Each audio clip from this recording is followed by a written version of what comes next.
Malaki talaga 'to.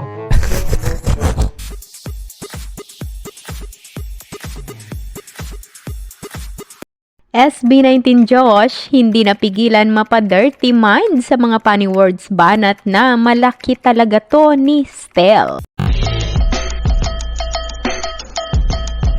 Hindi na nga mapigilan pa ni Josh ang kanyang sarili na hindi mapatawa at mapaisip ng kung ano-ano sa nakakatuwang mga banat na ito ni Stel nang sagutin nito ang kanyang tanong na malaki yata yan. Hindi nga lang si Josh ang napapaisip ng ibang bagay sa mga nakakatuwang sinasabi ni Stel dahil kahit mga netizens ay naaliw ng sobra at napa-dirty minded din sa nakakatuwang usapan na ito ng dalawa sa live habang nasa kalagitnaan ng kanilang game. Sa umpisa nga ng video ng mga ito, mapapanood si Josh na tila seryoso pa itong nagtanong kay Stel.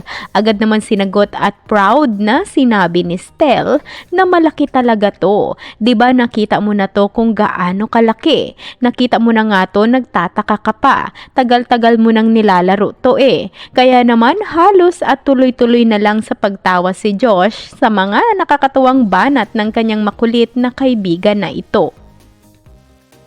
Malaki ata yan. Malaki talaga 'to. Hindi, itong installing ay... Tama naman. Yun nga yung nasa isip ko eh. Di ba nakita mo naman na to kung gaano kalaki to? Oo, kita ko. Laki ng Outlast Trials na yan. Parang 50 gig ata yan. Isa laki. Kita mo naman na to, nagtataka ka pa. Tagal-tagal mo nang nilalaro to eh. Oo nga. Matagal na talaga ako. Matagal ko nang nilalaro yan. Yung Outlast.